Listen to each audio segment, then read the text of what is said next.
Salam santun, salam rahayu. Om Swastiastu, Om Awigiramastu. Salam, Namo Buddhaya. Oke, kali ini saya akan membahas mengenai buka aura. Banyak praktisi spiritual melakukan terapi atau treatment untuk membuka aura. Nah, banyak klien saya atau pasien-pasien yang sudah datang ke saya bertanya kepada saya, Romo, setelah dibuka auranya, apakah saya bisa melihat roh-roh astral? Itu pertanyaan pertama. Pertanyaan kedua, Romo, setelah dibuka aura saya, nantinya apakah ini berefek buruk kepada saya? Misalnya ada penumbalan atau pengorbanan. Itu kalimat yang kedua. Pertanyaannya yang ketiga, berapa kali saya harus melakukan buka aura? Ya. Kemudian yang mendasar sekali pertanyaannya adalah, apa sih aura itu? Ya, itu pertanyaan dari mereka. Oke, saya jelaskan. Aura itu adalah merupakan cahaya tubuh manusia, ya, atau energi yang terselubung, ya, yang setiap manusia memiliki cahaya tersebut. Aura atau cahaya tubuh manusia itu sebetulnya adalah api kundalini sebenarnya. Ya, api kundalini yang ada pada diri manusia. Api kundalini manusia itu ada yang sudah bangkit sejak dia lahir, ada pun yang belum. Ciri-ciri daripada aura orang atau kundalini orang yang sudah bangkit itu, satu, ia memiliki energi yang sangat luar biasa. Dari aura wajah atau tubuhnya itu dia memancarkan glowing, ya, glowing, kemudian kerezekiannya baik, kemudian banyak teman dan sebagainya, disayang oleh atasan, dan apapun yang dia lakukan itu hoki gitu ya. Jadi keberuntungan selalu menghampirinya gitu ya. Itulah ciri-ciri orang yang auranya sudah terbuka baik. Nah, kalau orang yang memiliki aura buruk atau gelap, ya, dia sering sakit, gelisah, kemudian sering percekcokan dalam keluarga, pekerjaan, boros, ya kan.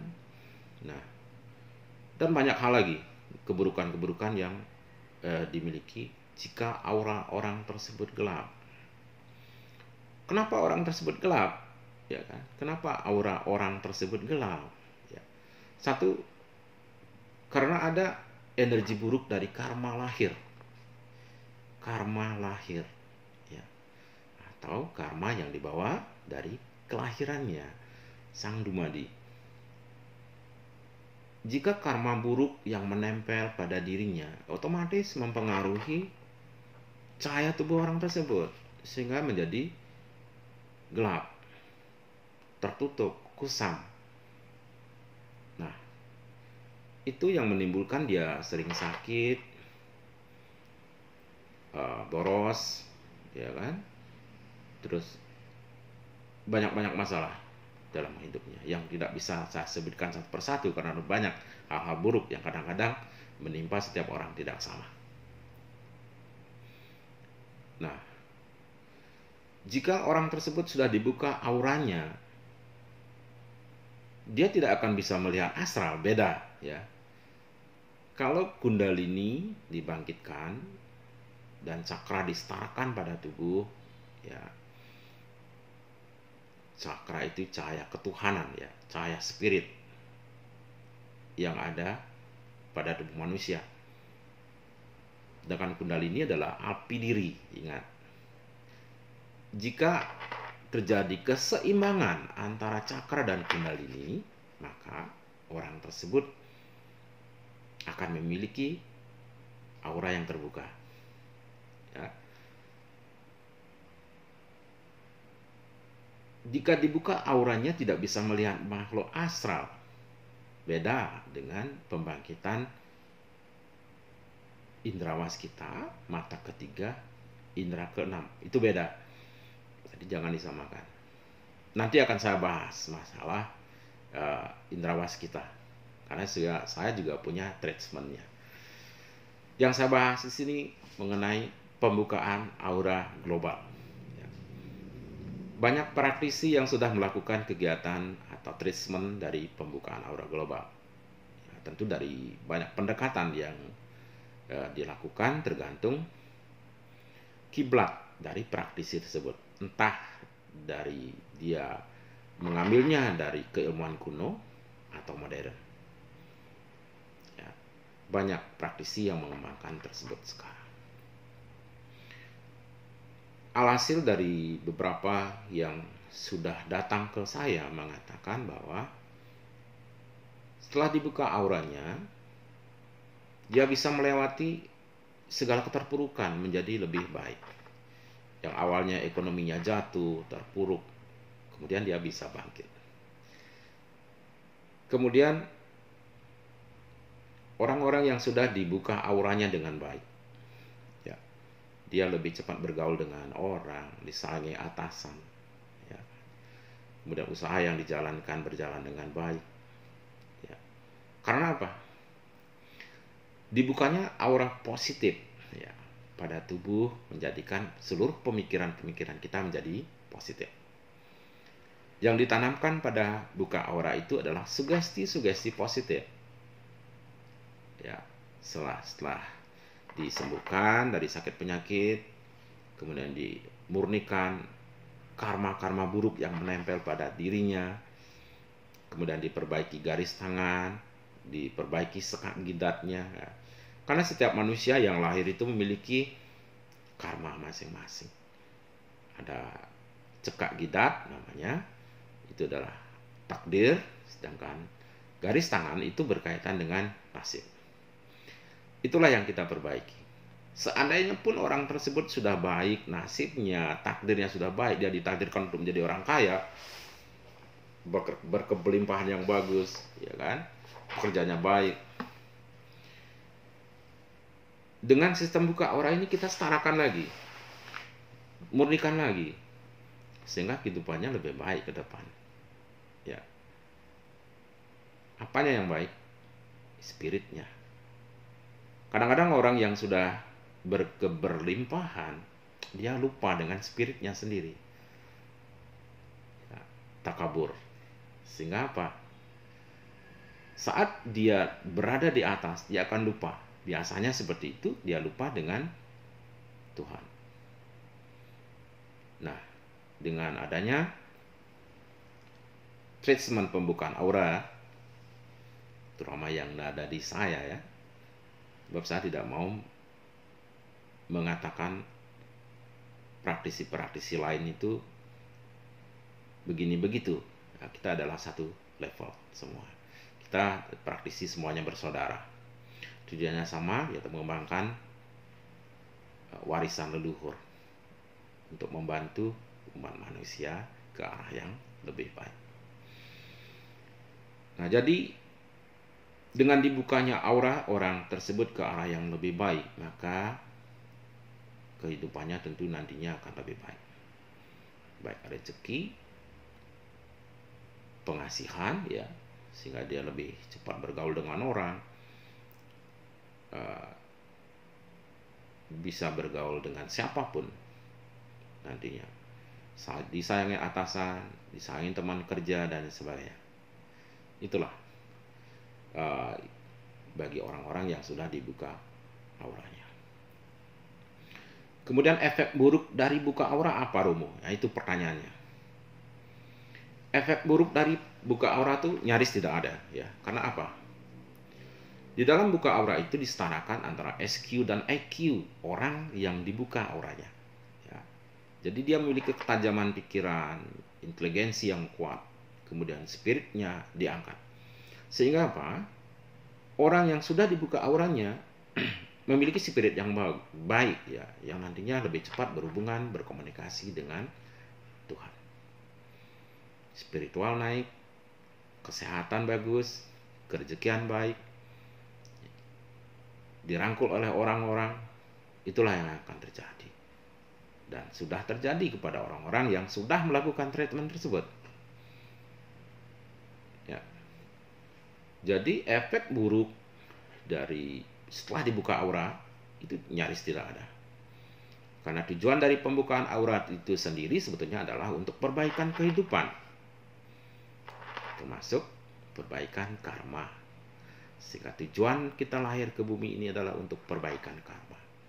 Itulah tujuan dari pembukaan aura tersebut, yaitu untuk memurnikan diri, baik lahir, ya jasmani rohani, sehingga adanya keseimbangan antara SQ dan EQ pada diri orang tersebut.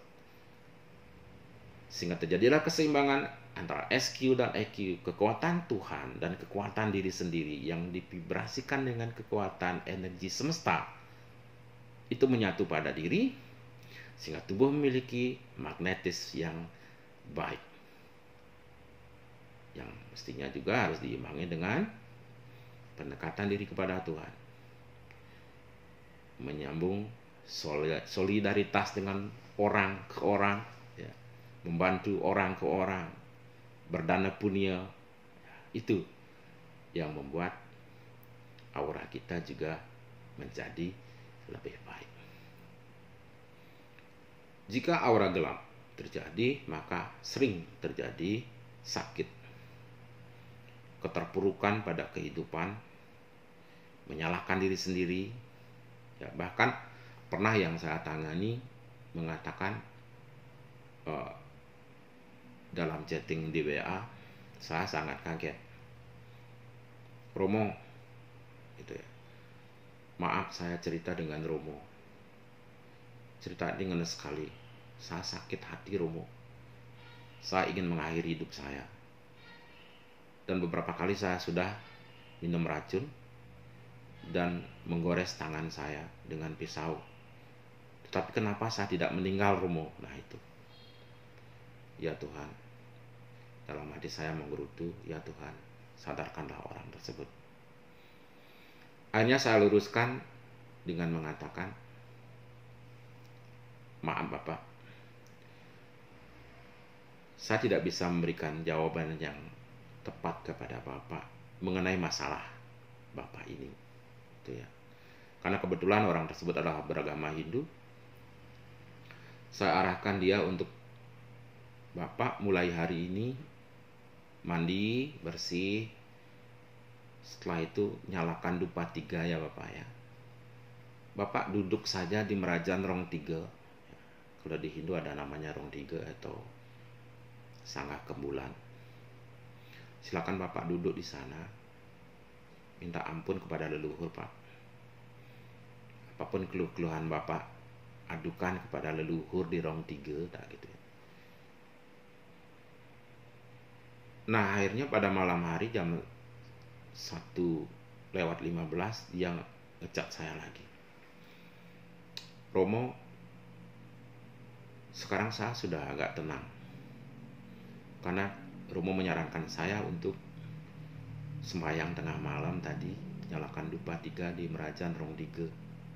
Saya menangis di Rong 3 seadanya, menangis sekeras-kerasnya saya di Rong 3, bercerita kepada yang tidak kelihatan, menceritakan tentang nasib saya. Alhasil orang tersebut sekarang sudah menjadi pengusaha yang sukses, pengusaha bangunan yang sudah sukses, berkat satu kalimat yang saya utarakan ke dia, yaitu berkeluh kesah kepada leluhur di Rong 3. Nah, dengan bercerita kepada leluhur di Rong 3 itu juga menjadikan aura kita terbuka. Ya, karena ada pemaafan dari leluhur. Ya, secara otomatis juga mempengaruhi diri sendiri secara niskala atau astral. Jadi pembukaan aura itu ada yang menggunakan energi, ya, prana, ada juga yang menggunakan sarana-sarana upakara. Sarana upakara tersebut termasuk diantaranya ya pebayuhan seperti itu. Itu juga salah satu dari cara untuk menetralisir hal-hal yang buruk yang melekat pada tubuh manusia. Nah, itu dengan melakukan upakara pebayuhan. Demikian sekelumit beberapa yang bisa saya jelaskan tentang buka aura global, manfaat, efek, ya, dan masalah lainnya. Tentu pemaparan saya ini ada lebih ada kurangnya karena keterbatasan dari saya sendiri. Tentu tujuan saya adalah untuk memberikan gambaran tentang yang belum diketahui sehingga menjadi diketahui oleh khalayak. Itu aja. Oke, terima kasih. Semoga bermanfaat untuk kita. Salam santum. Rahayu, rahayu, rahayu. Salam.